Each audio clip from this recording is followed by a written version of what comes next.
Luke chapter 23.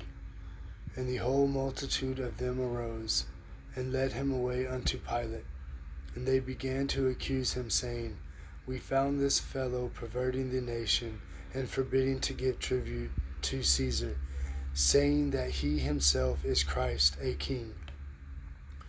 And Pilate asked him, saying, Art thou the king of the Jews? And he answered him and said, Thou sayest it. Then said Pilate to the chief priests and to the people, I find no fault in this man. And they were the more fierce, saying, He stirred up the people, teaching throughout all Jewry, beginning from Galilee to this place. When Pilate heard of Galilee, he asked whether the man were a Galilean. And as soon as he knew that he belonged unto Herod's jurisdiction, he sent him to Herod, who himself also was at Jerusalem at that time. And when Herod saw Jesus, he was exceedingly glad, for he was desirous to see him for a long season. But because he had heard many things of him, and he hoped to have seen some miracle done by him. Then he questioned him with many words, but he answered him nothing. And the chief priests and the scribes stood and vehemently accused him. And Herod with his men of war set him at naught, and mocked him, and arrayed him in a gorgeous robe, and sent him again to Pilate. And the same day Pilate and Herod were made friends together, for before they were at enmity between themselves. And Pilate, when he had called together the chief priests and the rulers and the people, said unto them, Ye have brought this man unto me as one that perverted the people, and behold, having examined him before you, have found no fault in this man touching those things whereof ye accuse him of. No, nor yet Herod, for I sent you to him, and lo, nothing worthy of death is done unto him. I will therefore chastise him and release him, for of necessity he must release one unto them at the feast. And they cried out at once, saying, Away with this man, and release unto us Barabbas, who for a certain sedition made in the city for murder was cast into prison. Pilate therefore, willing to release Jesus, spake again to them. But they cried, saying, Crucify him, crucify him.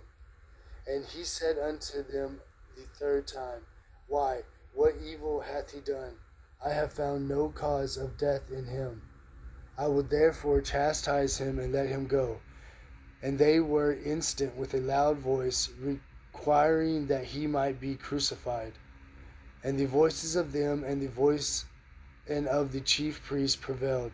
And Pilate gave sentence that it should be as they required. And he released unto them that for sedition and murder was cast into prison, and whom they had desired. But he delivered Jesus to their will. And as they led him away, they laid hold upon one Simon, a Cyrenian,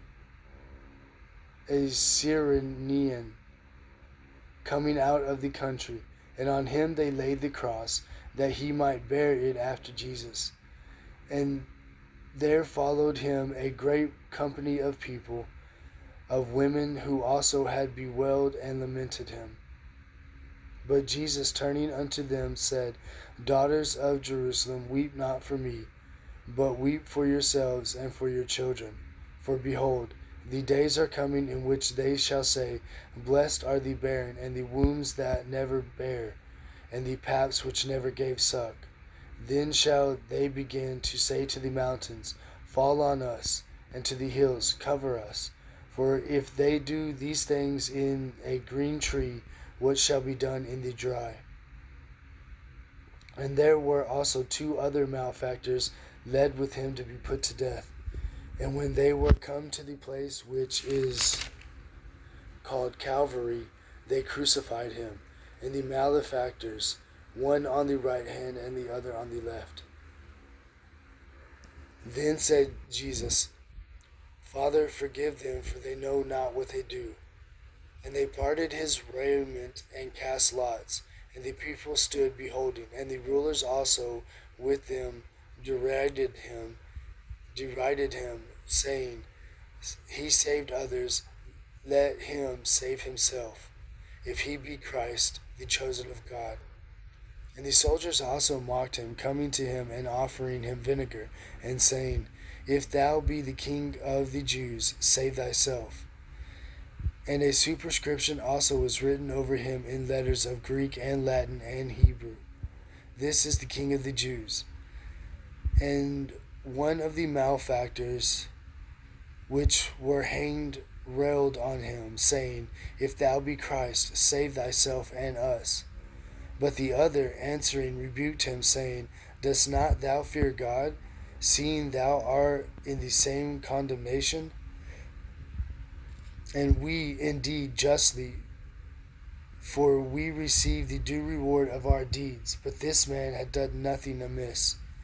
And he said unto Jesus, Lord, remember me when thou comest in thy kingdom. And Jesus said unto him, Verily I say unto thee, today thou shalt be with me in paradise. And it was about the 6th hour, and there was a darkness over all the earth until the 9th hour. And the sun was darkened, and the veil of the temple was rent in the midst. And when Jesus had cried with a loud voice, he said, Father, into thy hands I commend my spirit. And having said thus, he gave up the ghost. Now when the centurion saw what was done, he glorified God, saying, Certainly this was a righteous man. And all the people that came together to that sight, beholding the things which were done, smote their breasts and returned. And all his acquaintance and the women that followed him from Galilee stood afar off, beholding these things. And behold, there was a man named Joseph, a counselor, and he was a good man and a just. And the same had not consented to the counsel and the deed of them. He was of Arimathea, a city of the Jews, who also himself waited for the kingdom of God. This man went unto Pilate and begged the body of Jesus.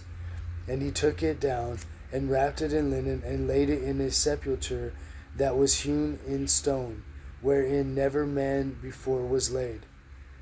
And that day was the preparation, and the Sabbath drew on. And the women also which came with him from Galilee followed after, and beheld the sepulchre, how his body was laid. And they returned and prepared spices and ointments, and rested the Sabbath day according to the commandment.